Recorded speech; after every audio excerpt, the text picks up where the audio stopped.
आपका स्वागत है और मैं आज आपके इंग्लिश की बुक का फर्स्ट चैप्टर लेके आई हूँ, आइसक्रीम मैन। ये एक पोएम है जिसको रिचर्ड फील्ड ने लिखा है, जिससे कि हम गर्मियों के दिनों में देखते हैं एक आइसक्रीम वाले को आते हुए देखते हैं हम, कितना हमें अच्छा लगता है कि हाँ आइसक्रीम वाला आ गया इतनी गर्मी के मौसम में। तो उसी के ऊपर ये बेस्ड स्टोरी है, ये पोएम है। चलो उसको स्टार्ट करते हैं। पोएम स्टार्ट करने से पहले कुछ नए नए वर्ड्स पता कर लेते हैं, उनके बारे में जान लेते हैं, उसका मतलब क्या होता है। ब्लेज मतलब गरम या बहुत गरम, ज्वाला टाइप्स। ट्रेंडलिंग ट्रेंडलिंग मतलब लुढ़काना या ढकेलना। बीनीथ मतलब नीचे। कोन्स मतलब जो आइसक्रीम के कोन्स होते हैं। माउंट मतलब टीला। फिज मतलब झाग। क्लस्टर मतलब झुंड और थिक मतलब मोटा। चलो स्टोरी स्टार्ट करें। What is cool, sweet and creamy and wonderful to eat? ऐसी कौन सी चीज़ है जो ठंडी भी है, मीठी भी है, क्रीमी भी है और खाने में बहुत स्वादिष्ट है। Everyone's favorite treat, especially on a hot summer day, is an ice cream. सबकी मन पसंदीदा चीज़ जो एक आपको इनाम के रूप में भी दी जा सकती है, खास करके गर्मियों के दिनों में, एक ice cream.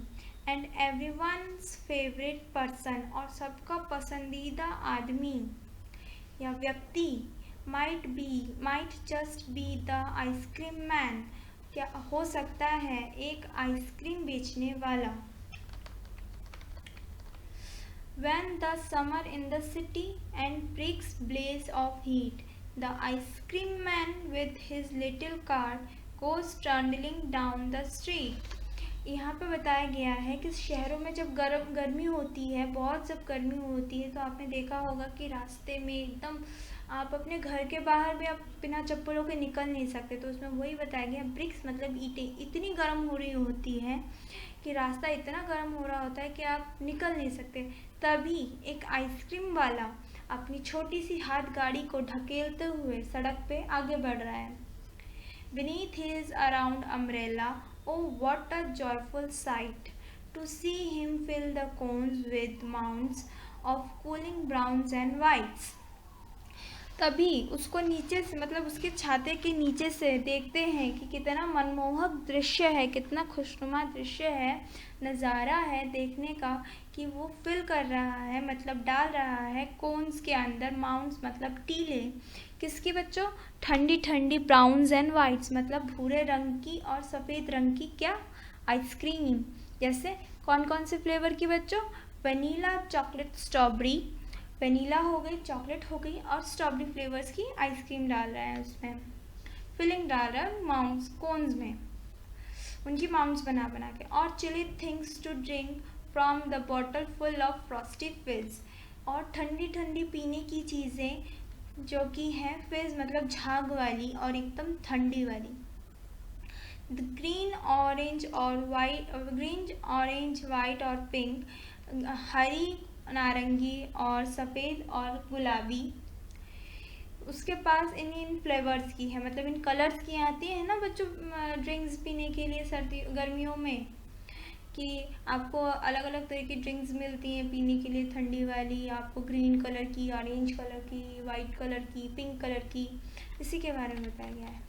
His cart might be flower bed of roses, उसका जो हाथ गाड़ी है वो गुलाब के बिस्तर की तरह है। एंड स्वीट पीस और मटर की तरह, मीठे मटर की तरह। The way of the children cluster around, जिस तरह बच्चों का झुंड, मैंने बच्चों बताया था क्लस्टर मतलब झुंड, CLUSTER, क्लस्टर मतलब झुंड, जिस तरह बच्चों का झुंड उस आइसक्रीम वाले के पास खड़ा हो जाता है। As thick as honey bee, जैसे कि हनी मधुमक्खियों का झुंड एकदम, कितने सारे जब मधुमक्खियाँ आती तो एक साथ इतनी सारी आ जाती है ना कि ऐसा लगता है कितना बड़ा झुंड है, वैसे ही।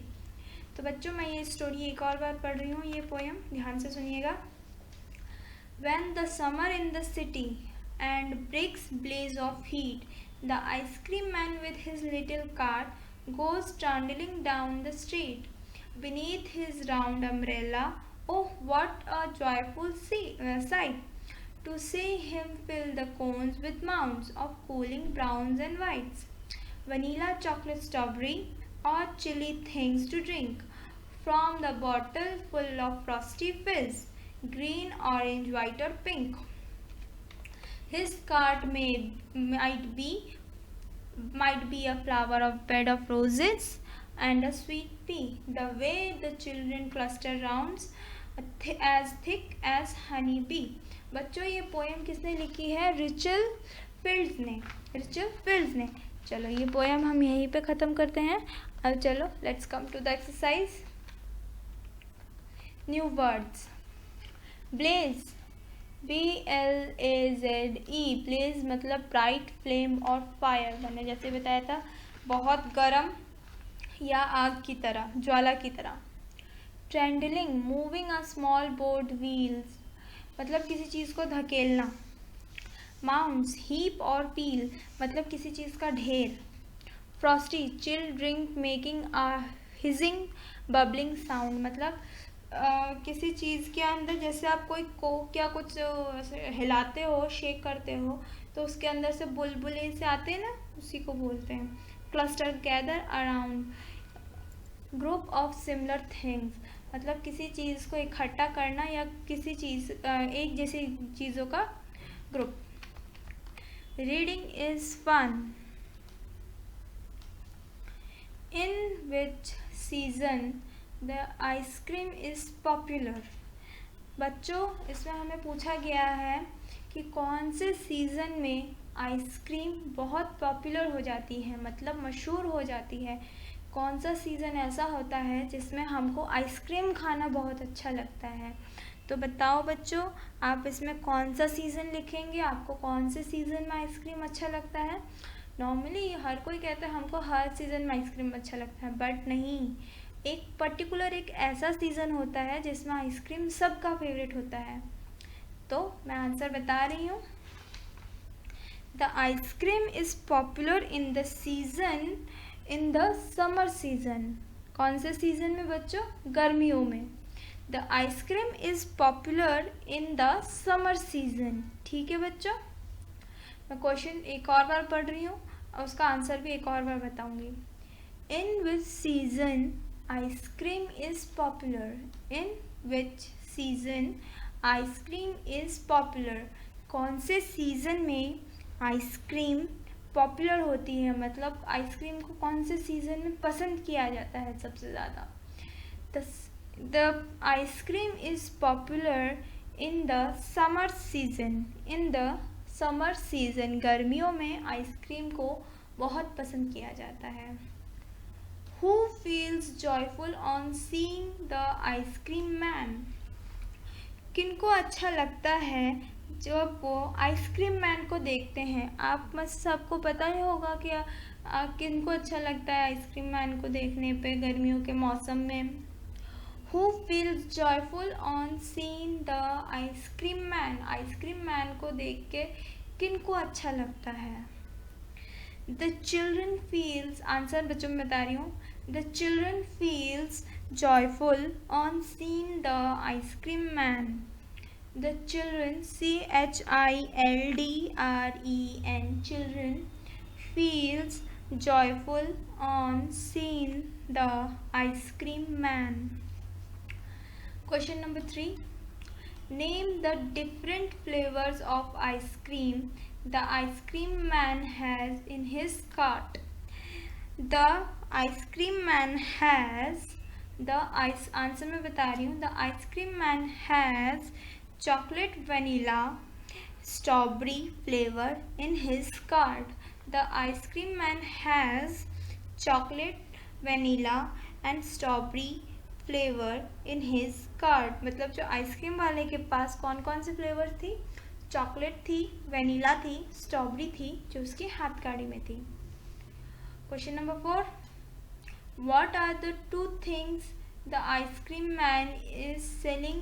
ऐसी कौन सी 2 चीज़ें थी जो कि आइसक्रीम मैन बेच रहा था। मैं क्वेश्चन एक और बार पढ़ रही हूँ। What are the 2 things that the ice cream man is selling? What are the two things the ice cream man is selling? ऐसी तो कौन सी चीज़ें थी जो कि वो आइसक्रीम वाला बेच रहा था? इसमें आंसर हम लिखेंगे बच्चों, the ice cream man is selling the chilled drinks and ice cream. The ice cream man is selling the chilled drinks and the ice cream. वो आइसक्रीम भी बेच रहा था और वो ठंडी ठंडी कोल्ड ड्रिंक्स भी बेच रहा था. Chilled drinks. What is ice cream cart compared in the poem? Ice cream cart को, मतलब जो आइसक्रीम की गाड़ी थी, उसको किस चीज़ से कंपेयर किया गया है, किस चीज़ से तुलना की गई है इस कविता में बच्चों? The ice cream cart is compared, the ice cream cart has been compared to the flower bed of roses, to the flower bed of roses and sweet peas in the poem, and sweet peas in the poem. बच्चों मैं एक और बार इस answer को repeat कर रही हूँ क्योंकि ये थोड़ा बड़ा है. फिर से पढ़ते हैं. What is the ice cream cart compared to in the poem? इस कविता में कौन सी ऐसी चीज़ें हैं जिनसे आइसक्रीम की गाड़ी को कंपेयर किया गया है? मैं आंसर आप लिखिएगा. The ice cream cart has been, the ice cream cart has been compare, COMPARED, compared to a flower, FLOWER, flower bed of roses, to a flower bed of roses and sweet peas, SWEET, sweet peas, PEAS, peas in the poem. चलो बच्चों, अब next exercise देखते हैं. आपके question answers complete हो गए. क्या है? लेट्स राइट, मतलब आइए लिखें. Having an ice cream on hot summer day is exciting and enjoyable. Right. Question number first, मतलब आइसक्रीम खाना गर्मियों के दिन में एक बहुत अच्छी, मतलब उत्साहित करने वाली, खुश करने वाली चीज़ मानी जाती है, बताई गई है. Write about some exciting and enjoyable things that one can do in winter. जो कि आप एक एक करके आप मुझे बताइए कि आप सर्दियों के दिन में आप क्या क्या कर सकते हैं, मतलब मज़े लेने के लिए आप सर्दियों के दिनों में क्या क्या करते हैं.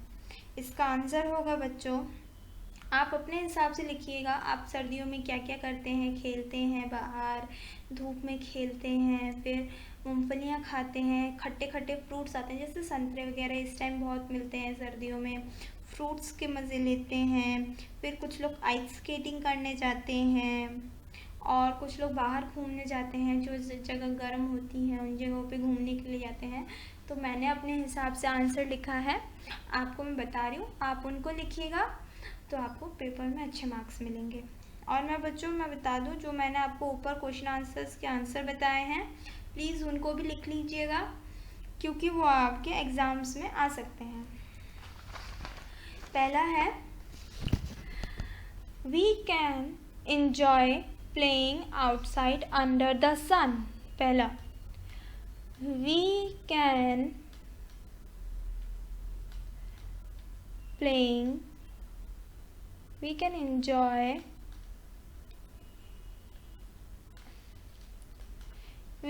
enjoy playing under the sun.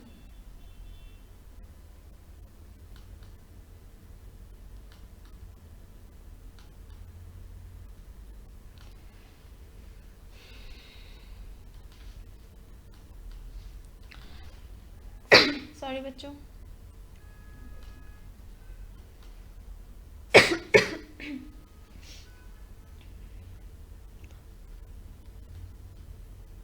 दूसरा, we can eat citrus fruits and groundnuts. We can eat citrus fruits and groundnuts. हाँ जी बच्चों, दूसरा आपने लिख लिया। We can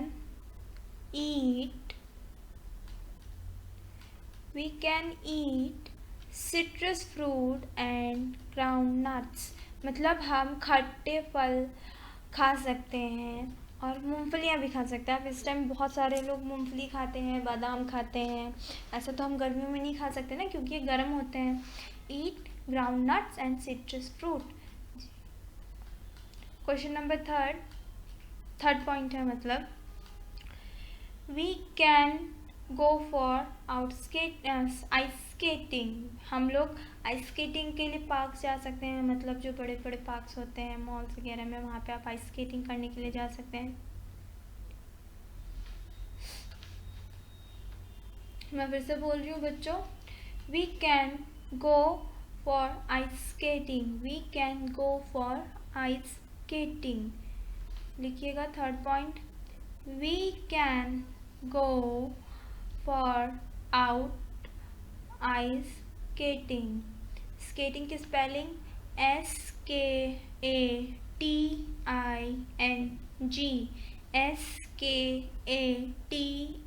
SKATING, ice skating. Fourth है आपका पॉइंट हो जाएगा, फोर्थ पॉइंट हो जाएगा आपका, we can visit a hotter place nearby. मतलब कि हम अपने आसपास कोई गर्म जगह में भी घूमने जा सकते हैं। जैसे आपके आसपास कौन कौन सी गर्म जगह है बच्चों, वहाँ पे भी आप घूमने जा सकते हैं।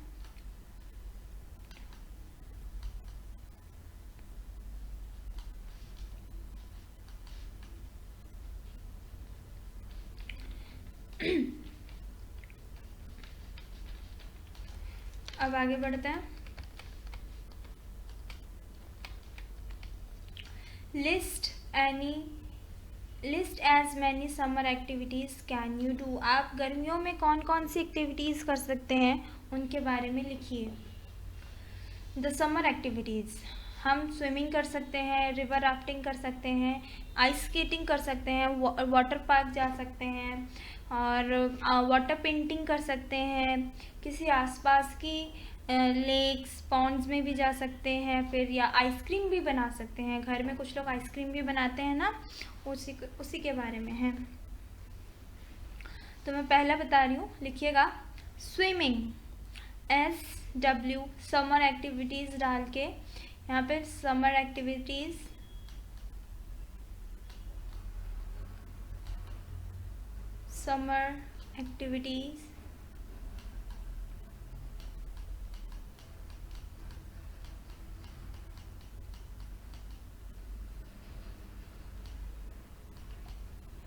एक्टिविटीज़ डाल के हम लिख सकते हैं swimming,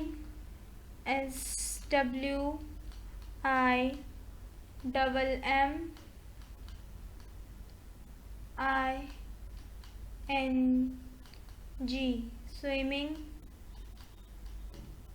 river rafting, RIVER, river rafting, RAFTING, river rafting. River और राफ्टिंग एक ही चीज़ है, मतलब नाव चलाना। आप नदी में जाके नाव चलाते हैं, इनको भी हम गर्मियों में कर सकते हैं। Ice skating, ICE, ice skating, SKATING, ice skating. To a water park, मतलब एक वाटर पार्क में भी आप घूमने जा सकते हैं। To a water park, TOUR, tour to a water park, WATER, water, PARK, park. Fly straw bubbles, मतलब आप बुलबुले भी उड़ा सकते हैं, बुलबुले भी बना सकते हैं। Fly, FLY, straw, SWATTER, straw bubbles. BUBBLES, straw bubbles. Water painting, WATER water, PAINTING water painting. Visit a local lake और पार्क, मतलब आप अपने आसपास के किसी तालाब या पोखर में भी जा सकते हैं। लेक, LAKE लेक, और पॉन्ड है POUND पॉन्ड मतलब तालाब। मेकिंग आइसक्रीम, आप अपने घरों में आइसक्रीम भी बना सकते हैं। ये सब आपकी समर में करने वाली एक्टिविटीज़ होती हैं जिनको आप कर सकते हैं गर्मियों के दिनों में। नाउ आपको अब बताना है, क्वेश्चन नंबर 3 है, now group these activities into indoor and outdoor. आप इनको घर के अंदर कौन कौन सी एक्टिविटीज़ कर सकते हैं और घर के बाहर कौन कौन सी एक्टिविटीज़ कर सकते हैं। पहला, इंडोर एक्टिविटी में आप आइस स्केटिंग तो आप खुले किसी पार्क में जाके करेंगे नहीं, आप इसके लिए कहीं इंडोर एरिया मतलब किसी मॉल में जाएंगे जहाँ पे आइस स्केटिंग के लिए अवेलेबल हो, वहाँ पे जाएंगे मॉल में। वाटर पेंटिंग आप घर पे कर सकते हैं। फिर आइसक्रीम भी आप घर पे बना सकते हैं। ये 3 चीज़ें आप घर पे कर सकते हैं। और मतलब बबल्स भी, फ्लाई बबल्स भी आप घर पे ही कर सकते हैं, आपको ज़रूरी नहीं आप बाहर जाएं बुलबुले उड़ाने के लिए।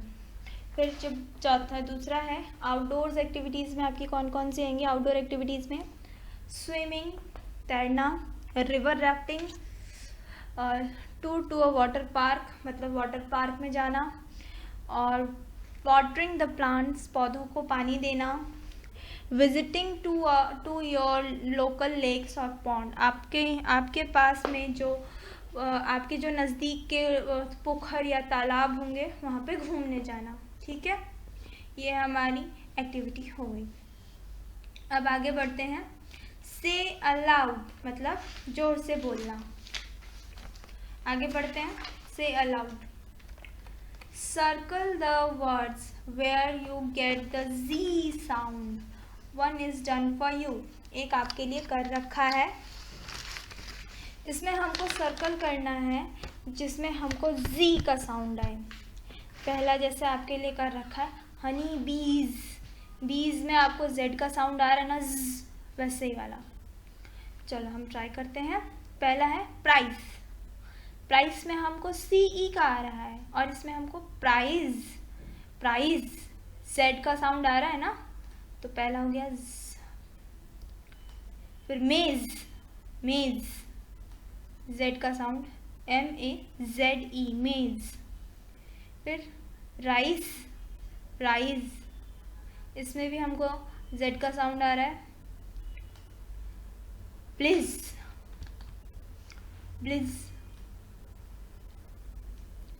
फिज, लेजी,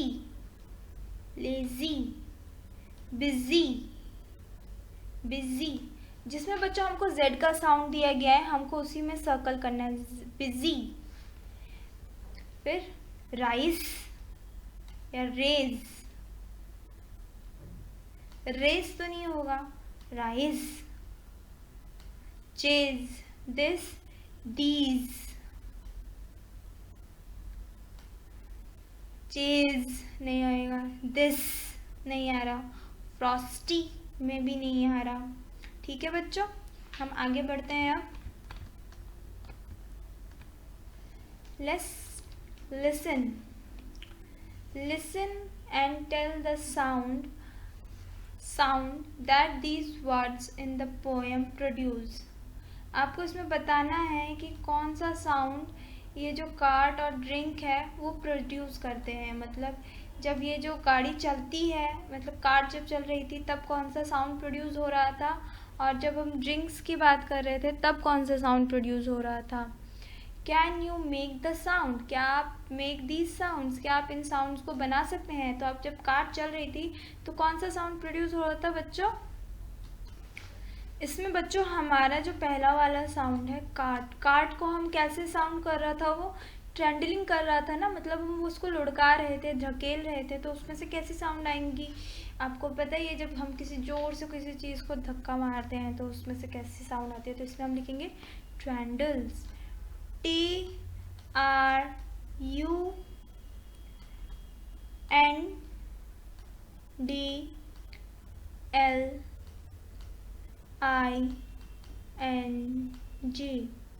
ट्रेंडलिंग्स, मतलब हम जब उसको धक्का मारे थे तब उसकी साउंड आई थी। और ड्रिंक्स की कैसे साउंड थी बच्चों? फिज, फिज, FIZZ, फिज, FIZZ, फिज। या हेजिंग साउंड, हम उसको हेजिंग साउंड भी बोल सकते हैं। हम जब उसको खोलते हैं, बॉटल को खोलते हैं तो एक से आवाज़ आती है ना, हेजिंग बोलते हैं उसको, या hedging sound. HISSING,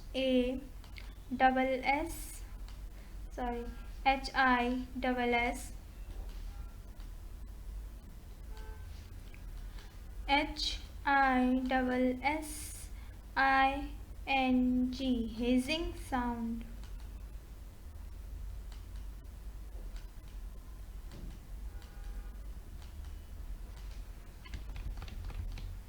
What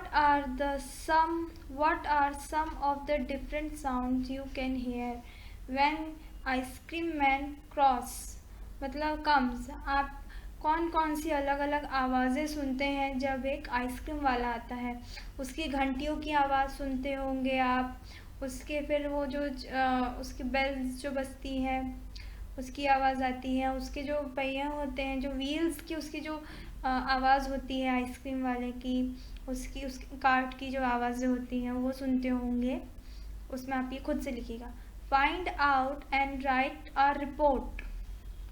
hair is a report on uncle Lal's farm. मैं पढ़ रही हूँ, इसमें आपको पता करना है और एक रिपोर्ट तैयार करनी है। Here is a report on uncle Lala's farm. ये अंकल लाल है, लाल है, लाल के फार्म के ऊपर एक रिपोर्ट है। Father took visit uncle Lal's dairy farm. पापा मुझे अंकल लाल के डेयरी फार्म, मतलब जहाँ पे दूध वगैरह दिया जाता है, वहाँ पे लेके गए। I saw all of Uncle's Lals cow. मैंने वहाँ पे अंकल लाल की बहुत सारी गायें देखी। काउज मतलब गायें। He has 50 cows. उनके पास 50 गायें थी। They eat grass in the big green farm. वो बड़े से मैदान में, मतलब खेत में वो घास चर रही थी या खा रही थी। In the evening the farmers bring them to bar and to be milked, मतलब फिर उनको शाम को उनको खेत में वापस, मतलब जो किसान जहाँ पे रहते हैं, मतलब उनके काउ शेड में लेके आए, किसी के लिए? दूध निकालने के लिए। Uncle Lal sell his milk in the city. और अंकल लाल उनकी दूध, गायों की दूध को कहाँ बेचते हैं बच्चों? शहरों में। When writing a report, remember you do these things. जब आप आप एक रिपोर्ट तैयार कर रहे हैं, आपको हमेशा याद रखना चाहिए। Thinking of good titles, आपको हमेशा एक अच्छे टाइटल, मतलब एक अच्छा शीर्षक लिखना चाहिए। राइट इट करेक्टली, उसको सही से लिखना चाहिए। कीप टू योर सब्जेक्ट, आपको उसके विषय में पता होना चाहिए। Tell things in the right order, उनको एक सही क्रम में बताना चाहिए, उनको लिखना होगा, आपको एक सही क्रम में लिखना चाहिए। जैसे इसमें लिखा है कि पापा मुझको सबसे पहले, इसमें रिपोर्ट जो बताया गया था, पापा सबसे पहले उनको कहाँ लेके गए? अंकल लाल के डेयरी फार्म में। फिर उन्होंने क्या देखा? वहाँ पे उन्होंने गाय देखी। उनके पास कितनी गाय थी? 50। वो क्या कर रही थी? बड़े से खेत में वो चढ़ रही थी, घास चर रही थी। शाम के वक्त सारे किसान उनको कहाँ लेके आए? मिल्क निकालने के लिए उनको वापस लेके आए। फिर अंकल लाल उनको क्या करते हैं? बेचते हैं। Make your paper look neat, उसको एक साफ सुथरे कागज में फिर लिखो। In group 4, write a report on different brand of ice cream available in your area. आपको 4 ग्रुप में बंटना है और एक रिपोर्ट तैयार करनी है आइसक्रीम के अलग अलग ब्रांड्स के ऊपर जैसे कोई मदर डेयरी, अमूल, वाडीलाल या हैवमोर, ऐसे हो गए ना। तो इन सब के ब्रांड्स के ऊपर आप एक रिपोर्ट तैयार कीजिए। यू में यूज़ द फॉलोइंग क्लूज, आप इन क्लूज को हेल्प ले सकते हैं। Start with a short introduction which contains the topic, एक इंट्रोडक्शन, छोटा सा एक इंट्रोडक्शन लिख सकते हैं जिसमें आपके ब्रांड के टॉपिक के बारे में लिखा हो। Then list the ice cream brands available in your area, तब आप आइसक्रीम के कितने ब्रांड्स आपके एरिया में अवेलेबल हैं उनकी एक लिस्ट तैयार कीजिए। Then next says which are the common flavor of ice cream in each brands, फिर आप उसमें बताइए कि कौन से फ्लेवर कॉमन है, मतलब साधारण है, जो कौन से हर ब्रांड में मिलते हैं। जैसे चॉकलेट हर किसी के ब्रांड में मिलता है, वनीला भी हर किसी के पास मिलता है, स्ट्रॉबेरी भी हर किसी के पास मिलता है। Which each brand find out which flavors are being sold the most, also find out their price, आपको पता करना है कि कौन सा ब्रांड में कौन सा फ्लेवर सबसे ज़्यादा बिकता है और उनके प्राइस, उनकी कीमत के बारे में भी पता करना है। Finally right which do you think is the most popular ice cream, आपको सबसे फाइनली आपको ये बताना है, अंत में आपको ये तय करना है कि कौन सा ब्रांड सबसे ज़्यादा पॉपुलर है, मतलब सबसे फेमस कौन सा ब्रांड है आपके एरिया में। Words building. Color the box that have rhyming words. आपको इसमें बॉक्स में कलर करना है जिसमें राइमिंग मतलब एक जैसे शब्द हो। सिटी क्राफ्ट नहीं है, हीट स्ट्रीट। हमको इसमें बताना है कि कौन कौन से इसमें राइमिंग वर्ड्स हैं, जैसे कि मैंने आपको पहले ही 2 बता दिए थे, सिटी क्राफ्ट तो ये तो नहीं है, हीट स्ट्रीट ये हमारे राइमिंग वर्ड्स हो गए। Blowing blows goes, does do go तो है ही नहीं, हार्ड यार्ड, बाउल डॉल ना, काउज सो काउ सो नहीं, लेबल टेबल हाँ जी ये है, sky my, play obey, race face, right night. हो गया हमारा ये एक्सरसाइज भी कंप्लीट। चलो अब आगे बढ़ें। What do the following words describe in the poem? आपको इसमें बताना है कि इनमें ये जो वर्ड्स हैं ये क्या बता रहे हैं। इसमें हमने जैसे बोला था जॉयफुल, क्या था joyful? Sight, joyful sight, SHIGHT sight. Little craft, cart, CART cart, little cart, CART cart मतलब छोटा हाथगाड़ी। Round umbrella, round umbrella. फिर आगे What are the describing words used in the poem for the following? अब इसमें बताना है कि इसके आगे, इनके आगे कौन कौन से यूज़ किए गए थे वर्ड्स। पहला क्या था? माउंट्स। किस चीज़ के माउंट्स यूज़ किए गए थे बच्चों? हाँ तो बच्चों हम कहाँ पे थे? Round umbrella, UMBR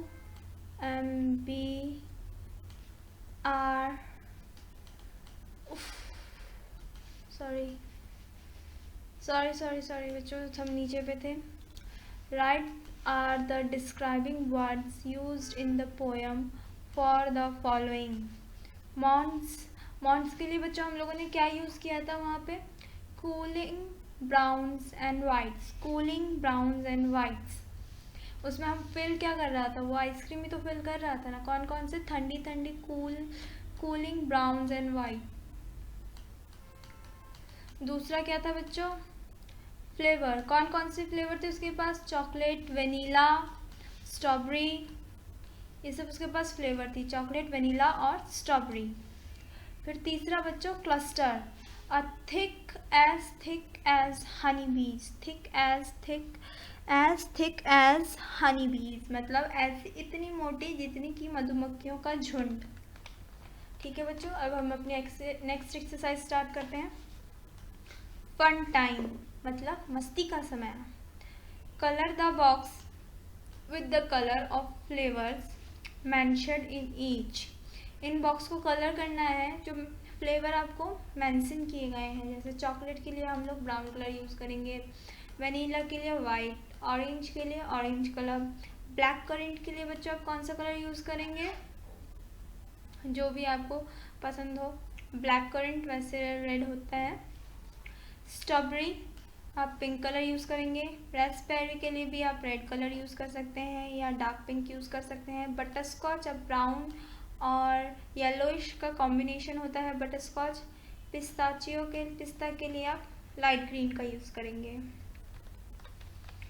draw second है, draw and colour your dream ice cream. आपकी जो सपनों में आप जैसी आइसक्रीम खाना चाहते हो उसी को ड्रॉ करना है यहाँ पे, ये आपका होमवर्क है। Describe it using interesting describing words, the colours, flavours, size, how it looks, taste, feels, etc। आपको उसमें बताना भी है कि उसका कलर कैसा होगा, उसका साइज़ कैसा है, उसका फ्लेवर कैसा है और वो दिखने में कैसा है, उसका टेस्ट कैसा है और वो खाने में कैसा लगता है। ठीक है बच्चों, और यहाँ पे एक और एक्सरसाइज है। Have you ever seen the kulfi, eaten kulfi, the ice cream from north India. आपने कभी कुल्फी खाई है जो कि नॉर्थ इंडिया से बिलोंग करती है, मतलब उत्तरी भारत से बिलोंग करती है। The following sentence describe how it's served, but they are not in correct order. Write the correct number of before each sentence। मतलब हमें इसमें ये बताना है कि ये कैसे वो सर्व करता है और किस तरीके से ये बताया। ये सही क्रम में नहीं है, इनको हमें सही क्रम में लगाना है।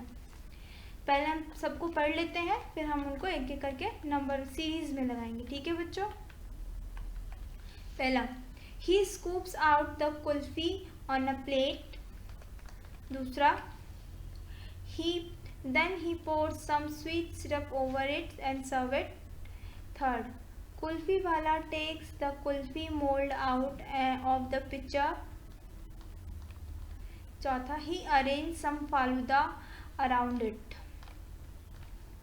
अब आपको बताना है कि इसमें सही क्रम कौन सा है, इसमें पहले कौन सा आएगा, दूसरा कौन सा आएगा, तीसरा कौन सा आएगा।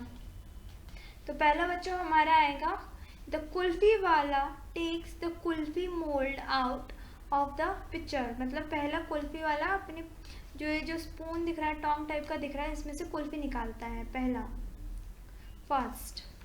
Then second, he scoop out the kulfi on a plate, second।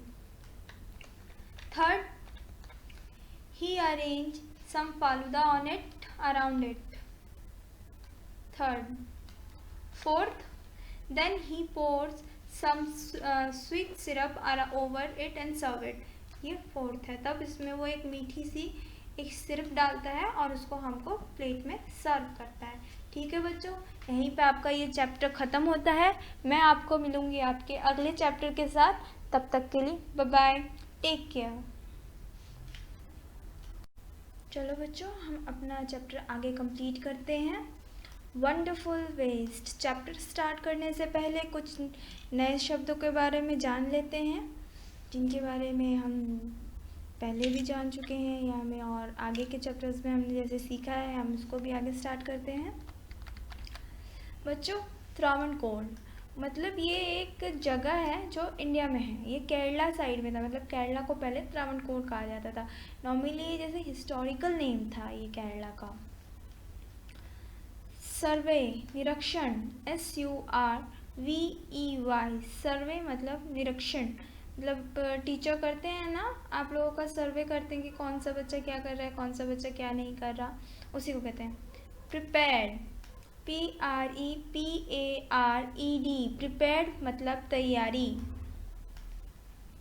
Scrap कूड़ा या बचा हुआ, SCRAP, स्क्रैप, स्क्रैप मतलब कूड़ा या बचा हुआ।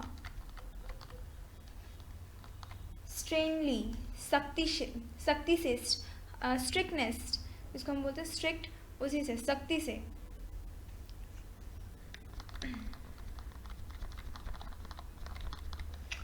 फ्लैश्ड, अचानक।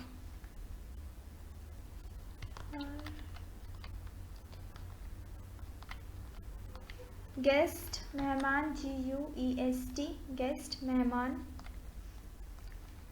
ट्रेडिशनल मतलब पारंपरिक, मतलब जैसे आप बोलते हैं ना ट्रेडिशनल ड्रेसेस, जैसे आप पहनावा, परंपरा।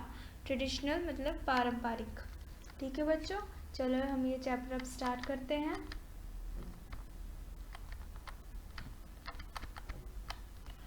Once the Maharaja of Travancore ordered a grand dinner in his palace. एक बार की बात है, जो त्रावणकोर के महाराजा हैं वो आदेश देते हैं कि उनके महल में एक रात का शानदार भोज आयोजन किया जाए। मतलब जो मैंने जैसे बताया था, त्रावणकोर आपका बच्चों केरला साइड में पड़ता है। पहले केरला को त्रावणकोर कहा जाता था। मतलब त्रावणकोर के जो राजा थे उन्होंने कहा था कि उनके महल में रात को शानदार भोजन या भोजन आयोजन किया जाए।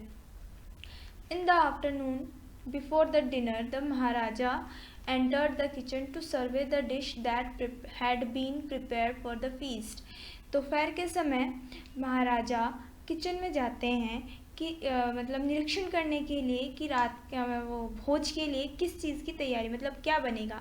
जैसे आप लोग जाते होगे ना स्कूल से आने के बाद कि आपकी मम्मा किचन में क्या कर रही है, क्या नहीं बना रही है आपके लिए, उसी तरह तो महाराजा भी जाते हैं देखने के लिए कि उनके दावत के लिए कि रात को क्या क्या बनेगा, वो देखने के लिए महाराजा जाते हैं किचन के अंदर दोपहर में। What are you going to do those the vegetable scraps? महाराजा पूछते हैं। He asked the cook, pointing to the basket of scrap near the cook. महाराजा पूछते हैं कि तुम इन सब कटी हुई बची हुई सब्जियों का क्या करोगे। कुक से पूछते हैं, मतलब रसोइये से पूछते हैं उस सब्जियों की टोकरी की तरफ इशारा करते हुए। The cook replied, "They are waste. We will throw them away." जो रसोइया होता है वो जवाब देता है, ये बेकार है, ये कचरा है, हम इनको फेंक देंगे, ये किसी काम की चीज़ नहीं है। फिर you cannot waste all these bits and pieces of vegetables. Find a way to use them. तब महाराजा बोलते हैं कि नहीं, तुम इन सब चीज़ों को ऐसे बेकार नहीं फेंक सकते, तुम इनको दोबारा यूज़ करने का, मतलब दोबारा इसको इस्तेमाल करने का तुम एक तरीका निकालो, कोई उपाय निकालो कि तुम दोबारा इन सब्जियों को, बची हुई सब्जियों को यूज़ कर सको। The maharaja command sternly and walk away. फिर जो महाराजा होते हैं उन्होंने सख्ती से आदेश दिया और वहाँ से चले गए। The cook was in a fix cook and kept staring at the vegetable scrap for some time. जो रसोइया था वो थोड़ी देर के लिए कंफ्यूज हो गया, मतलब दुविधा में पड़ गया। इन अ फिक्स का मतलब कंफ्यूज होना, दुविधा में पड़ना। जो रसोइया था वो थोड़ी देर के लिए दुविधा में पड़ गया कि इन बची कुची सब्जियों का, इन बेकार कटी छटी सब्जियों का वो करेगा क्या। थोड़ी देर उसको ऐसे घूरता रहा सब्जियों की टोकरी को। Suddenly an idea flash across his mind. अचानक से तभी उसके दिमाग में एक आइडिया आया, मतलब एक विचार आया। फ्लैश्ड मतलब अचानक, उत्पन्न होना। He took all the vegetable bits, washed them and cleaned them well. वो तभी उनको अच्छे से उठाता है, उनको अच्छे से, मतलब उनको अच्छे से साफ कर देता है और उनको धो देता है। Then he cut them into long strips. और फिर वो उनको सब्जियों को, बची हुई सब्जियों को लंबी लंबी पट्टियों में काट देता है। He put them into a huge pot and placed it onto the fire. फिर to cook, फिर जो रसोइया होता है वो उन कटी हुई सब्जियों को एक बड़े से बर्तन में डाल देता है और फिर उस बर्तन को आग के ऊपर चढ़ा देता है जिससे वो पकना शुरू हो जाए। The next, he ground some fresh coconut, green chillies and garlic together. फिर उसके थोड़ी देर उसके बाद वो कुछ ताज़े नारियल, कुछ हरी मिर्च और थोड़े से लहसुन को एक साथ पीसता है। ही एड्स द पेस्ट, इन सबको पीस के इनका पेस्ट बनाता है। And some salt to the cooking vegetables, फिर वो उस पेस्ट को और थोड़ा सा नमक को इन पकती हुई सब्जियों में मिला देता है। इन सब्जियों, ये जो हमने बनाई बढ़इये ने मतलब रसोइये ने जो बनाई थी ना नारियल की और हरी मिर्च और लहसुन के एक साथ जो उसने पेस्ट बनाया, उसमें थोड़ा सा नमक मिला के उन उबलती हुई पकती हुई सब्जियों में वो मिला देता है। अ टेम्पटिंग स्मेल, टेम्पटिंग मतलब अच्छी सी, मनमोहक।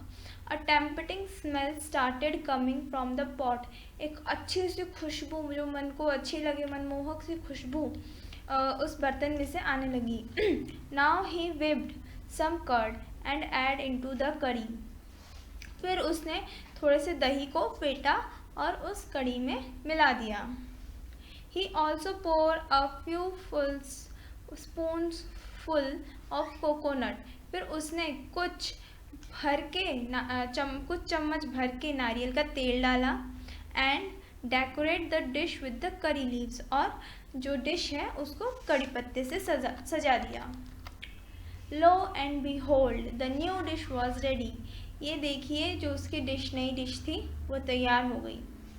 The cook served this new dish to the guest at that evening, जो रसोइया था उस नई डिश को, मतलब वो जो नया उसने जो भोजन बनाया था उसको वो शाम को मेहमानों के सामने परोसने वाला था।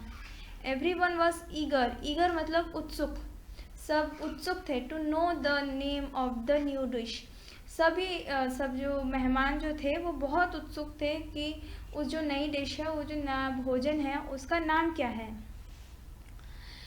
The cook thought,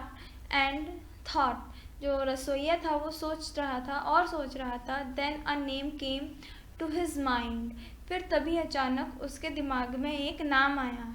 he named it aviyal, उसने उसका नाम अवियल दिया।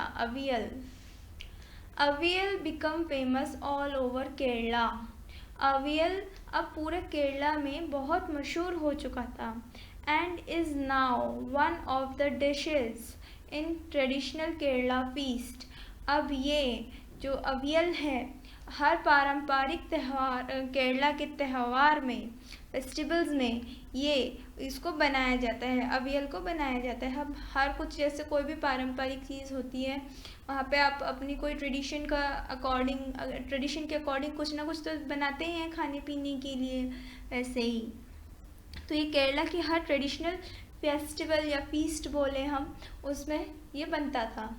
And imagine it all can come from a basket of waste, ये जो अवियल जो आया ये कहाँ से आया बच्चों, जो सब्जियां बेकार थी जिनको ये रसोइया फेंकने वाला था।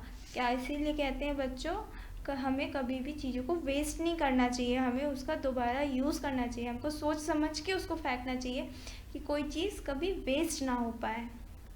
चलो ये चैप्टर को हम यहीं ख़त्म करते हैं, आगे बढ़ते हैं। न्यू फ्रेजेस मतलब कुछ नए words.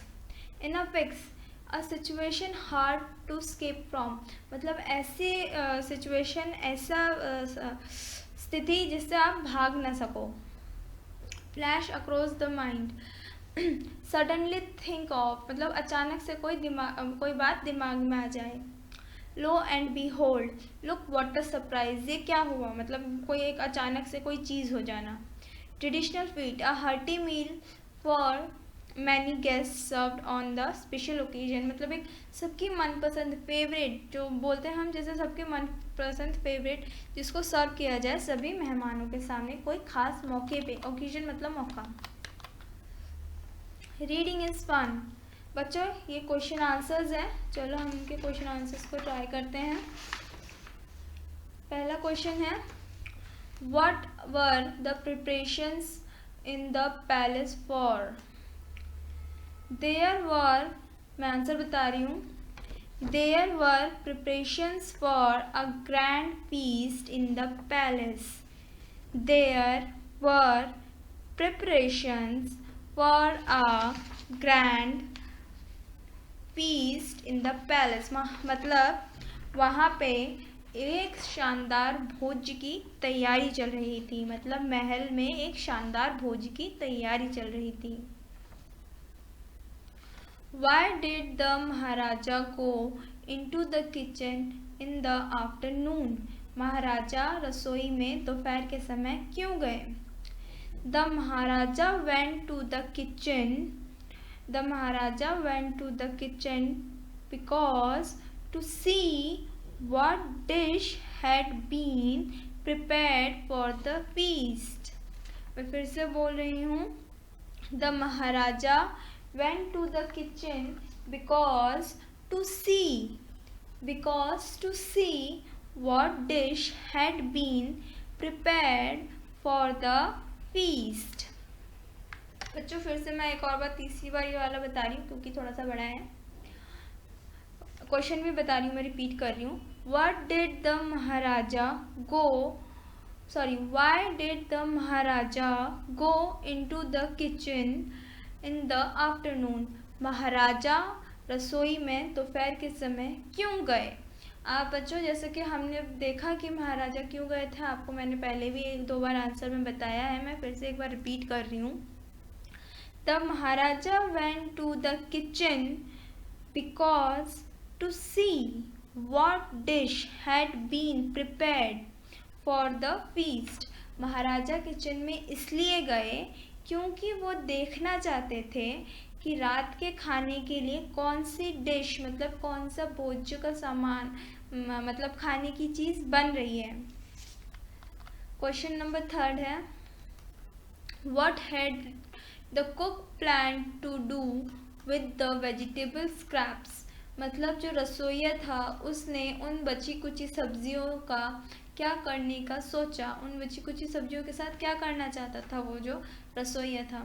The cook had planned to throw away the scrap vegetable। फिर से एक बार आंसर रिपीट कर रही हूँ मैं। The cook had planned planned to throw throw away the vegetable scrap। ठीक है बच्चों। Question number 4, ingredients are the things that are used to make a dish। Circle the ingredients of avial in the box। आप बताइएगा कौन कौन सी चीज़ों से अवियल बना था। पहला क्या क्या था बच्चों? Vegetable scraps, chillies, coconut, garlic, curry leaves और कर्ड। ठीक है बच्चों। अब question number 5, state whether the following are true और फॉल्स। हमें बताना है कि कौन सा सही है और कौन सा गलत है। The king had ordered a dinner in the palace. राजा ने आदेश दिया था उसके महल में रात्रि का भोज के लिए, मतलब रात्रि भोज का आयोजन किया जाए। ये तो किंग ने आदेश, मतलब राजा ने आदेश तो दिया ही था, तो ये सही है, मतलब ट्रू है।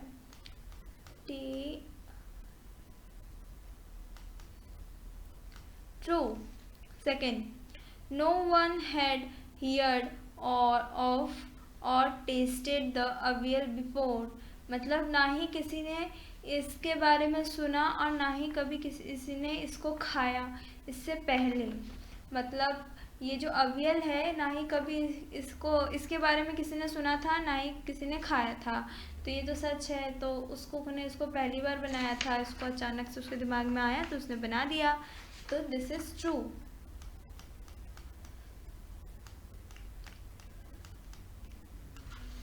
The cook had planned to make the another dish using the scrap vegetable। क्या कुक का कोई और प्लान था इस मतलब इन स्क्रैप वेजिटेबल से कुछ दूसरा कुछ करने का? उसमें उसको तो कुछ भी प्लान नहीं था। उसने तो अचानक इसके दिमाग में आया कि इससे अवियल बना दिया जाए। उसने तो सोचा था इनको फेंक देंगे। उसको तो नहीं पता था ना कि इसका राजा इसको आदेश दे देगा कि हाँ नहीं, इससे तुम्हें कोई नई डिश बनानी है, कोई नया खाने की चीज़ बनानी है, तो इसलिए हम इसमें फॉल्स कर देंगे।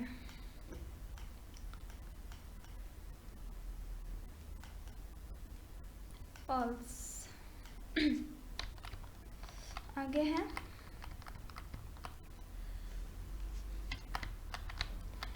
ये है a recipe of is listed of direction to prepare the dish. The following sentence are not in order for preparing avial. Numbering them in correct order. इनको correct order में नहीं है ये, हमें इनको correct order में करना है। मतलब पहले इसने मतलब जो बावर्ची था उसने क्या क्या किया, फिर उसने कौन सी चीज़ पहले की, कौन सी चीज़ बाद में की, देन उसके बाद कौन सी चीज़ की, वैसे। ठीक है बच्चों, तो पहले हमारा रसोई ने उसने क्या क्या किया था, वॉश एंड क्लीन। पहले हम पढ़ लेते हैं पूरा, फिर हम इसको देखते हैं। Grind some coconut, green chillies and garlic. दूसरा, cut the vegetable scraps into the long strip. Wash and clean the mix of vegetable bits.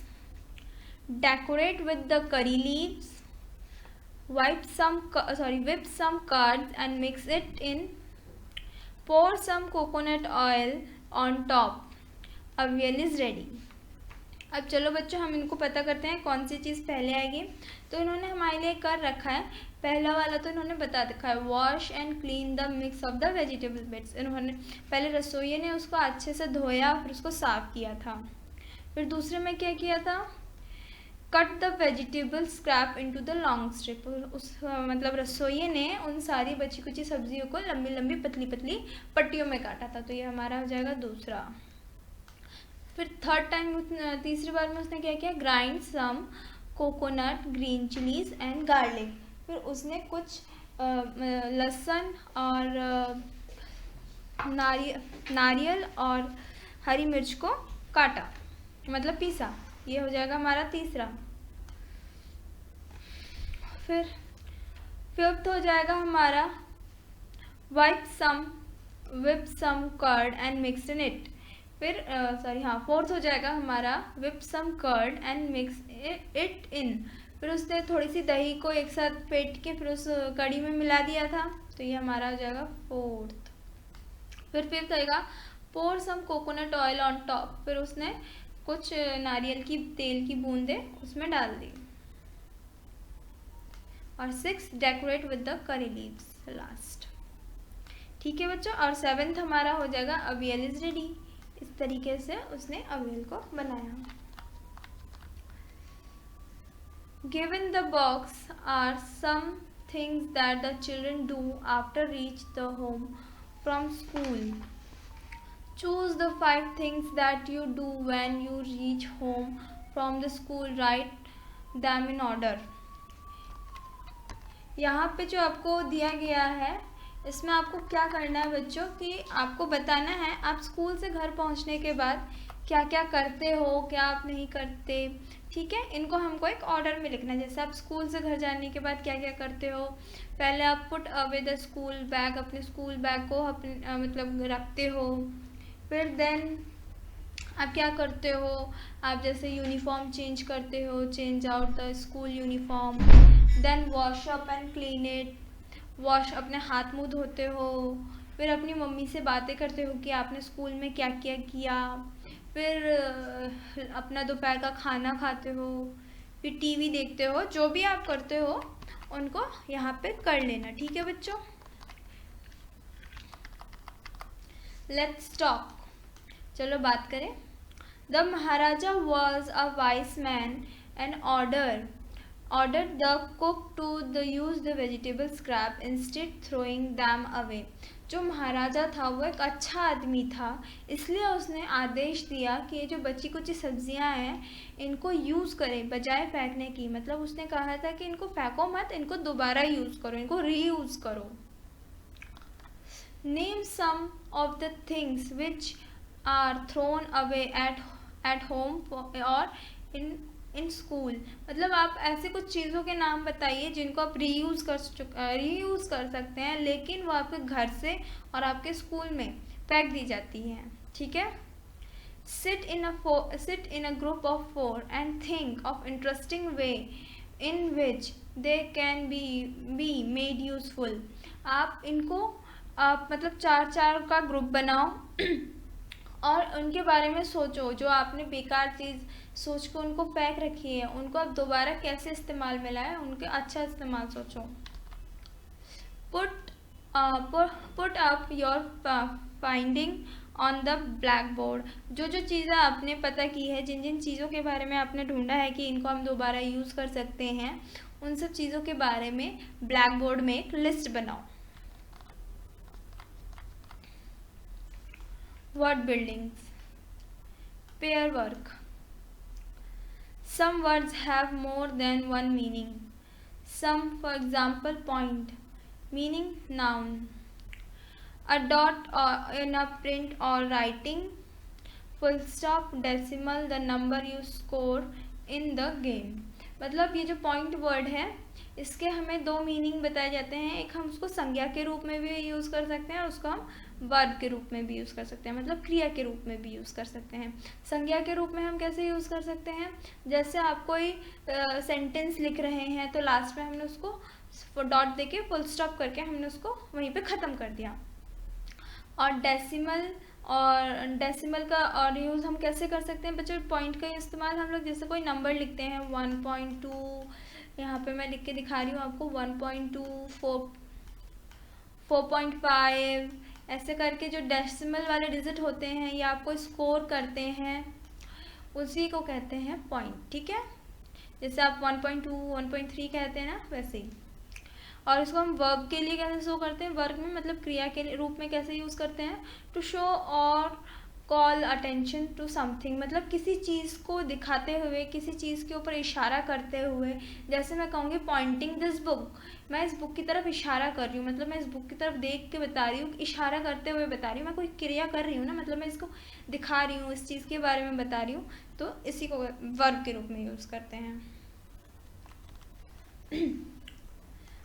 Look up the following words in the dictionary. They may have more than one meaning. List of these meaning. इसमें जो words दिए गए हैं, इनके भी एक से ज़्यादा मीनिंग हो सकते हैं। अब हमें इनको पता करना है कि कौन कौन सी किस किस चीज़ में यूज़ होती है। Look up the following words. मैंने पहले बताया था ग्राउंड। ग्राउंड का इसमें हमें 2 मीनिंग बताना है। तो ग्राउंड का अगर हम एक नाउन बताएंगे और एक वर्ब बताएंगे, ज़रूरी नहीं है बच्चों हम इसमें नाउन और वर्ब का यूज़ करें। इसमें हम लोग जो पार्ट ऑफ स्पीच होते हैं उसमें हमें बताया गया, जैसे पहले मैं बता देती हूँ, सबकी एक एक थोड़ी थोड़ी विशेषताएं बता देती हूँ। ग्राउंड हमारा नाउन भी है और वर्ब भी है। सर्वे ये भी हमारा नाउन है और वर्ब भी है।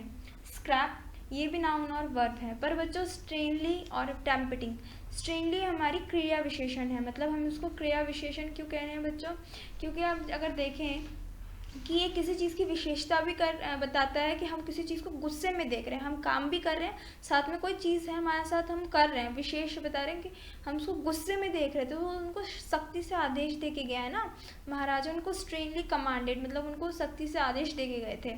टेम्पटिंग ये विशेषता है, मतलब ये खुशबू आती है, मतलब विशेषता। टेम्पटिंग मतलब एक अच्छी मनमोहक सी सुगंध, तो मनमोहक, तो ये किसी चीज़ की विशेषता बता रहा है। जैसे tempting smell राइज्ड from the pot, उसमें बताया था ना कि मतलब एक उस बर्तन में से अच्छी सी टेम्पटिंग मनमोहक सी खुशबू आने लग गई थी, इसीलिए ये हमारा एडजेक्टिव है। तो चलो हम इसको स्टार्ट करते हैं, फिर भी मैंने आपको बता दिया था। अब चलो इसका पहला देखते हैं, ग्राउंड। ग्राउंड हो जाएगा आपका नाउन में,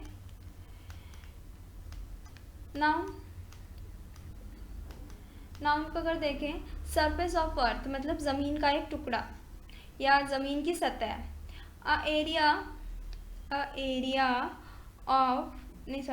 area which is used for a particular purpose, मतलब एक ऐसा ज़मीन का टुकड़ा या हिस्सा जिसको आप किसी खास चीज़ के लिए, मतलब कोई जिसके लिए कोई एक ही मकसद हो, उसके लिए आप यूज़ करें। हम लोग नाउन बच्चों यूज़ किस लिए करते हैं? हम नाउन का इस्तेमाल हमारा नाउन यूज़ है तो हम इसलिए करते हैं ना, किसी पर्टिकुलर प्लेस, थिंग्स या किसी पर्सन, ये हमारे नाउन को डेडिकेट करता है। ये हमारे नाउन के बारे में बताता है कि कोई पर्सन, किसी चीज़, प्लेस, कोई थिंग्स या कोई मटेरियल, इस चीज़ के बारे में हमें नाउन बताता है। जैसे कि हमने अपनी जूनियर क्लासेस में पढ़ा था, तो ये हमारा ग्राउंड है। मैंने जैसे आपको सेंटेंस बताया था, an area which used for particular purpose, मतलब मैं एक ज़मीन का टुकड़ा किसी खास मकसद से यूज़ कर रही हूँ।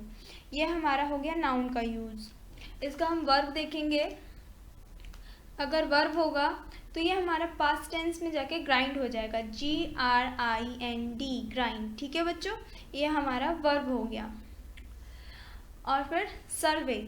सर्वे हम अगर नाउन देखते हैं, मतलब हम किसी चीज़ का निरीक्षण कर रहे हैं, ये हम लोग कोई पर्टिकुलर चीज़ का निरीक्षण कर रहे हैं, एक विशेष, मतलब एक विस्तार से निरीक्षण करना। आप जैसे डिटेल इन्वेस्टिगेशन, मैं इसमें नाउन का यूज़ करना चाहूँगी, डिटेल इन्वेस्टिगेशन। नाउन में हो जाएगा आपका डिटेल इन्वेस्टिगेशन, और वर्ब का हो जाएगा आपका लुक केयरफुली।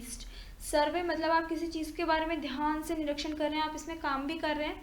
और डिटेल मतलब आप उसको एकदम गौर से उसके बारे में इन्वेस्ट कर, मतलब खोजबीन भी कर रहे हैं ना। इसमें आपकी विशेषता डिटेल इन्वेस्टिगेशन आपकी दोनों आ गई, आपके इसमें नाउन भी आ गई और क्रिया भी हो गई, संज्ञा भी हो गया और क्रिया का भी इस्तेमाल हो गया। ठीक है बच्चों। स्क्रैप, अ वेस्टफुल मटेरियल, ये हमारी नाउन है, मतलब हम किसी चीज़ के बारे में बता रहे हैं, ये बेकार है, ये हम उसकी विशेषता बता रहे हैं, ये बेकार है। तो ये हम उस चीज़ की, मतलब किसी चीज़ की बेकार, मतलब विशेषता बता रहे हैं। ये हम, जैसे मैंने बताया था, हम इसमें किसी वस्तु, किसी चीज़ और किसी पर्सन के बारे में बात करते हैं। तो स्क्रैप हम किसी वस्तु के बारे में बात कर रहे हैं, तो ये हमारा नाउन हो जाएगा अ वेस्टफुल मटेरियल। बच्चों आप इनको लिख लीजिएगा, जो जो मैंने आपको पहले भी कहा है। स्क्रैप कम हो जाएगा अ वेस्टफुल मटेरियल, एंड, और दूसरा हो सकता है नाउन आपका फ्रेगमेंट, FRAGMENT, फ्रेगमेंट। ठीक है बच्चों। और इसका वर्ब हो जाएगा आपका कैंसल इट, मतलब स्क्रैप, मतलब हम लोग कभी कभी स्क्रैप को ना के रूप में भी यूज़ करते हैं, मतलब हम किसी चीज़ को ना करना है, हमें नहीं करना है, तो हम उसके लिए स्क्रैप का भी यूज़ करते हैं। जैसे उसका मैं वर्ब में यूज़ करूँगी कैंसिल इट। ठीक है बच्चों। स्ट्रेनली का जैसे मैंने आपको बताया था, ये हमारा क्रिया और विशेषण एक साथ हो रहा है, हम किसी चीज़ को घूर भी रहे हैं, और तो इसलिए हमारा ये हो जाएगा एडवर्ब। ये हमारा क्या हो जाएगा बच्चों? एडवर्ब हो जाएगा। इसमें हम इसको हम किसी चीज़ को घूर रहे हैं ना, तो इसलिए हम इसको एडवर्ब के रूप में यूज़ करेंगे। ठीक है। और ये हमारा एडजेक्टिव होगा। क्या हो जाएगा? ये जो एडजेक्टिव है उसका हो जाएगा अल्ग्यूरिंग एडजेक्टिव, और जो स्ट्रेनली का हो जाएगा डिस्कस यूजलेस, मतलब किसी बेकार चीज़ पे हम उसको ज़बरदस्ती उसको थोप रहे हैं। ठीक है, चलो हम आगे बढ़ते हैं। Make new words by adding, dropping a few letters from the root words. Some are done for you. आपके लिए इसमें दो कर रखे हैं, आपको बता रखे हैं। देखिए जैसे इसमें कर रखा है, ट्राई का ट्राइड हो जाता है, ट्राइंग भी हो जाता है। टेस्ट का टेस्टेड, टेस्टी का टेस्टेड हो जाता है, टेस्टिंग हो जाता है, टेस्टियर हो जाता है। ठीक है, चलो इसका जैसे पॉन्ड है, पॉन्डेड हो जाएगा, ईडी लग जाएगा इसमें। पाउंडिंग भी हो जाएगा, आईएनजी यूज हो जाएगा, POUNDING पाउंडिंग। फिर POUNDED पाउंडेड। ट्राइड है, TRIY हट जाएगा, ED आ जाएगा, ट्राइड। फिर ट्राइंग का TRYING ट्राइंग। ठीक है बच्चों। Large, larger, LARGER larger, LARGER, क्योंकि इसमें हम लार्ज्ड भी नहीं बोलते, लार्जिंग भी नहीं बोलते, तो इसमें हम हो जाएगा लार्ज, लार्जर और लार्जेस्ट, मतलब बड़ा, उससे बड़ा फिर विशाल। ठीक है, इसलिए उसको बोलेंगे लार्जेस्ट। फिर लार्जेस्ट की स्पेलिंग LARGEST। बच्चों हम इसमें सिर्फ ST यूज़ करेंगे, आप डबल E यूज़ मत कर लीजिएगा। फिर न्यू है, न्यू ईयर हो जाएगा, NEWER, और न्यूएस्ट भी हो जाएगा, NEWEST, न्यूएस्ट।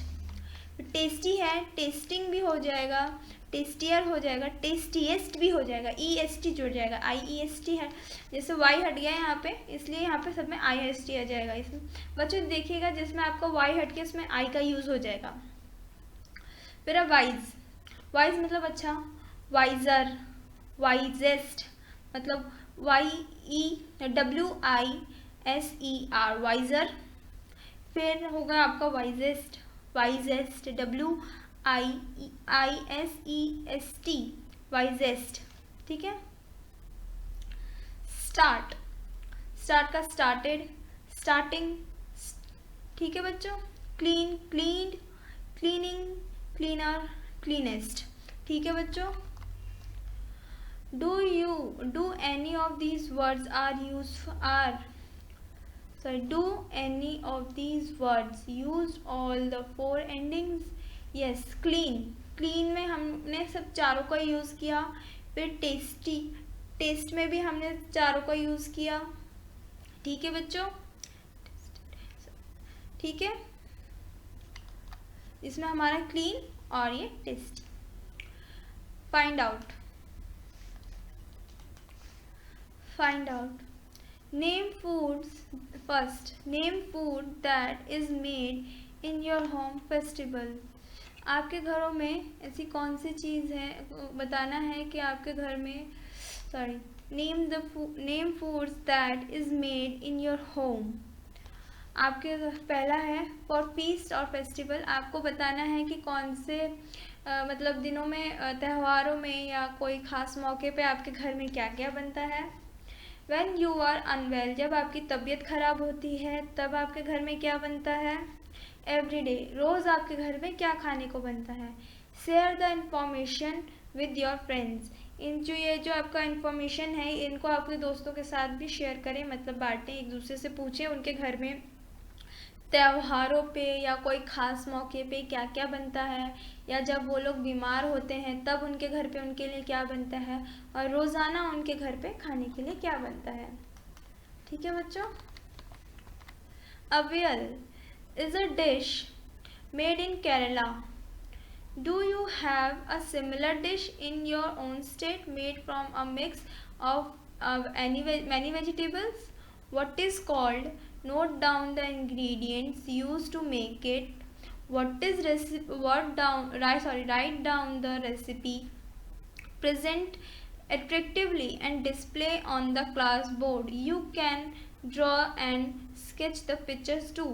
मतलब देखो इसमें बोला गया है कि जैसे अवियल जैसा केरला में बहुत फेमस है, क्या आपके घरों में भी कि कोई ऐसी डिश बनती है बहुत सारी सब्जियों को मिला के, आपके वहाँ पे भी, आपके स्टेट मतलब आपके राज्य में, आपके होम टाउन में भी कोई ऐसी पारंपरिक डिश है जो सिर्फ आपके राज्य में ही बनती हैं, उसको क्या बोला जाता है।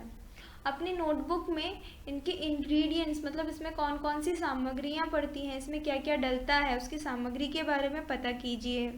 उसकी रेसिपी उसके बारे में लिखिए, उसकी रेसिपी के बारे में, मतलब उसकी सामग्री के बारे में लिखिए कि उसमें क्या क्या जाता है, उसमें कौन कौन सी सब्जियां जाती हैं, वो किस तरह बनती है, रेसिपी मतलब किस तरह। फिर इसको अपने पूरी क्लास के सामने एक अच्छे से तरीके से इसको आप पेश कीजिए, जैसे आप अपने बोर्ड पे प्रेजेंटेशन दे रहे हो। प्रेजेंटेशन के थ्रू इसको अपने क्लास में, यह आपका होमवर्क है, इसको आपको खुद ही करना पड़ेगा। और इसकी आप ड्राइंग भी बना सकते हैं और या तो इसका पिक्चर भी वो करते हैं, चिपका सकते हैं। सेकंड है बॉम्बे करी। One day mother in law of Sheetal, sorry बच्चों, ये बैम्बू करी है। बैम्बू मतलब बांस, आपने जैसे देख ही रहे होंगे इमेज में है bamboo curry. Have you ever eaten a dish made of bamboo, क्या आपने कभी कोई ऐसी चीज़ खाई है, कोई ऐसे खाने की चीज़ खाई है जो बांस से बनी हो। Let's read this picture story and find out which part of bamboo can be cooked and eaten. आप चलो पता करते हैं, इस स्टोरी को पढ़ते हैं और पता करते हैं कि बैम्बू का कौन सा ऐसा हिस्सा है जो खाया जाता हो, पका के खाया जाता हो। One day The mother-in-law of a Santhal bridegroom cooked a special dish for him when he visited her. एक बार की बात है, संथाल बच्चों एक आदिवासी जनजाति है जो कि इंडिया में पाई जाती है और एक संथाल लैंग्वेज भी होती है। ब्राइडग्रूम मतलब दुल्हा दुल्हन, ठीक है बच्चों। कुक्ड है अ स्पेशल डिश, एक मतलब एक बार की बात है, उनकी जो सासू माँ होती है उनके लिए एक खास डिश बनाती है और जब वो उनसे मिलने जाते हैं। जो ब्राइडग्रूम होते हैं दूल्हा दुल्हन, मतलब दुल्हन अपनी माँ के घर गई होती है अपनी माँ से मिलने, जो दुल्हन की माँ होती है वो उनके लिए एक खास डिश बनाती है, मतलब एक खास तरह का खाना बनाती है जब वो उनसे मिलने जाते हैं। दिस करी इज़ डिलीशियस, ये करी स्वादिष्ट है बच्चों। डिलीशियस मतलब स्वादिष्ट। व्हाट इज़ इट, ये क्या है, ये पूछता है। The mother in law pointed at the bamboo door, जो सासू माँ होती है वो दरवाजे की तरफ, मतलब बांस के दरवाजे की तरफ इशारा कर रही होती है। Next morning just as he was about to leave, अगले ही दिन वो जाने वाले थे। He remember that there was no bamboo in his village, तभी उसको याद आता है कि उनके गांव में कोई बांस नहीं है, बांस के पेड़ नहीं हैं। So he remove the bamboo door and carrying it with him lets for this home, मतलब हिज होम। अगले फिर वो क्या करता है, ये जो लड़का होता है वो अपने ससुराल का दरवाज़ा लेके ही चला जाता है, मतलब वो जो उसकी मदर इन लॉ के, जैसे उसकी मदर इन लॉ इशारा करती है ये दरवाज़ा है, तो वो बहुत उदास होता है। उसको लगता है कि उसकी मदर इन लॉ उसको जाने के लिए बोल रही होती है। तो फिर उसको याद आता है कि हमारे गांव में तो बांस मिलते ही नहीं है, बांस के पेड़ होते ही नहीं हैं। तो जैसे ही फिर अगले दिन जैसे ही वो लोग जाने लगते हैं तो तभी वो उस बांस का जो दरवाज़ा होता है उसको उठा के अपने घर की तरफ चल देता है। On reaching his village he told his wife making करी विद द बैम्बू डोर, जैसे ही वो अपने घर पहुंचता है तो वो अपनी पत्नी से बोलता है कि एक करी बनाओ इस बांस के दरवाजे की सहायता से, मदद से। She was shocked. How can I make a curry out of the bamboo door? वो मतलब थोड़ी सी आश्चर्य हो जाती है, वो चौंक जाती हैं कि वो कैसे एक बांस के दरवाजे से करी बना सकती है, मतलब सूप बना सकती है। Come, I will help you by chopping up the bamboo, he said. फिर वो दूल्हा कहता है कि ठीक है, मैं तुम्हारी मदद कर देता हूँ इन बांसों को काटने में। His wife boiled it and boiled it. उसकी जो पत्नी थी उसको वो उबालती रही और उबालती रही। Later when her husband tasted it, he said, "Too hard to eat. You don't know how to cook." फिर बाद में जब उसके पति ने उसको खा के देखा, टेस्ट किया, तो उसने कहा कि ये कितना सख्त है, तुमको इसको बनाना ही नहीं आता। उसने कहा you don't know how to cook, तुमको खाना बनाना नहीं आता, तुम नहीं जानती कि इसको कैसे बनाया जाता है। His wife add more water and boiled it, उसकी पत्नी ने उसमें और पानी डाला, फिर उसको उबाला और उबाला। It still too hard, I can't eat it, उसने कहा ये अभी भी बहुत सख्त है, मैं इसको खा नहीं सकता। The in-laws came to visit the young couple at the evening. जो उसके सास ससुर थे शाम के वक्त उनसे मिलने आए। They all laughed that his foolishness. वो सभी उनकी इस मूर्खता पे हंसने लगे। The mother-in-law said, जो उनकी सासू माँ थी उन्होंने कहा didn't you know, क्या तुम नहीं जानते? The curry was made from bamboo shoot. तुम नहीं जानती कि जो करी है वो बैम्बू के तने से बनता है। And not from a bamboo door, ना कि दरवाजे से, ये बांस के दरवाजे से नहीं बनता, ये उसके तने से बनता है। जो बांस का एक नरम हिस्सा होता है बांस के नीचे होता है, जब बांस छोटा मतलब उग ही रहा होता है तब उसमें होता है ये।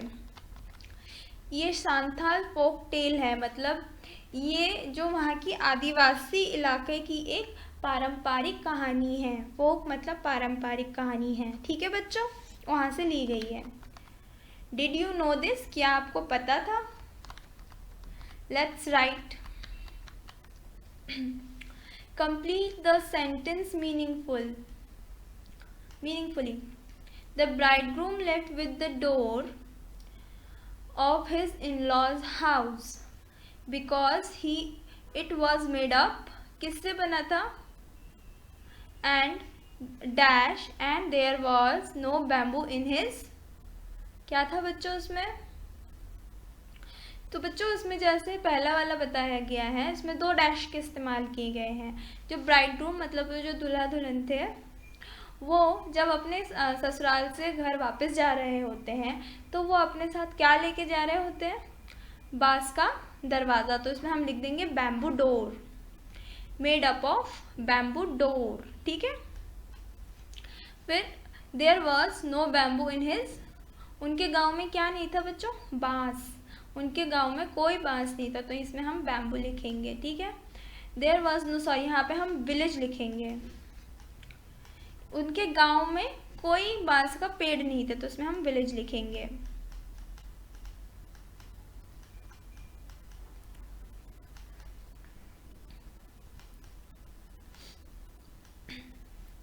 Bridegroom was unable to have bamboo curry in the end because, जो दूल्हा दुल्हन थे मतलब जो जोड़ा था, वो लास्ट में वो जो बैम्बू करी थी वो क्यों नहीं खा पाए? क्योंकि वो जानते ही नहीं थे कि बैम्बू का कौन सा हिस्सा खाया जाता है, ठीक है बच्चों। तो इसमें हम लिखेंगे because they don't know to eat, because they don't know which part of the bamboo is eaten, ठीक है बच्चों। बच्चों इसमें हार्ड टू ईट होगा, HARD।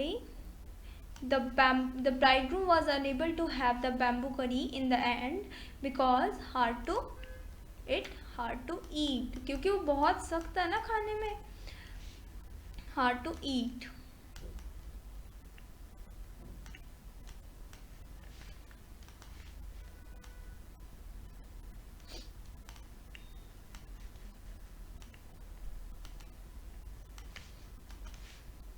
सेकेंड एक्सरसाइज करते हैं, word hunt. Fill in the blanks with the words from the story. हमें इन वर्ड्स को लेना है स्टोरी में से, इसमें हमें सही वर्ड्स पता करने हैं। The bridegroom went to visit his, किनके घर गए थे? Mother in law, visit his mother in law. देखो आपने बच्चों पहले ऊपर स्टोरी में भी लिखा गया है, मैं दिखाती हूँ ऊपर की तरफ, यहाँ पे लिखा है the bridegroom visit her mother in law, इसमें हम लोग इसमें मदर इन लॉ लिख देंगे, ठीक है बच्चों।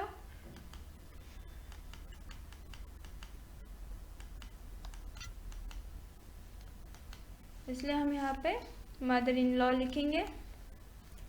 सेकेंड आएगा the mother in law was pointed the dash the door, bamboo door.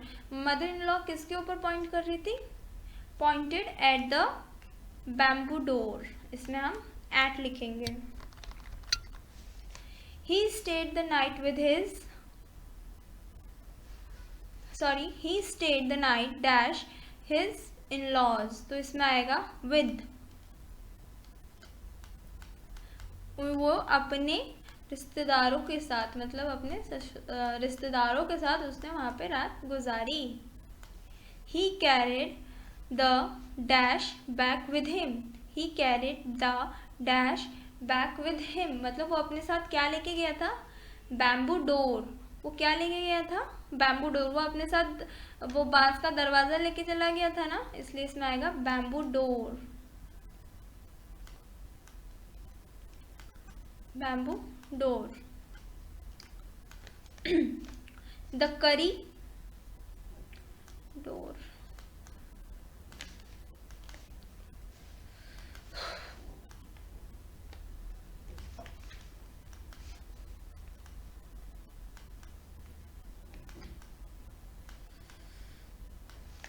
the curry was made up dash bamboo shoots, वो करी किससे बनती थी? बैम्बू के तने से। तो इसमें हम लिखेंगे शूट, मतलब तना, made up from bamboo shoot, इसमें हम फ्रॉम लिखेंगे। ठीक है बच्चों, से allowed, impatient, impatient, impatient, delicious, delicious, delicious, boiled, boiled, boiled, chopped, chopped, bamboo, bamboo, begin, begin। से अलाउड बच्चों, अब हम मेरे साथ पीछे पीछे बोलिए, impatient, impatient, इधर भी वही लिखा है impatient, इसमें शंट है, इसमें हम टंट टी आ रहा है ना, और इसमें हम शंट यूज कर रहे हैं, एस यूज कर रहे हैं। impatient, टी का साउंड आ रहा है, इसमें श का साउंड आ रहा है, एस एच।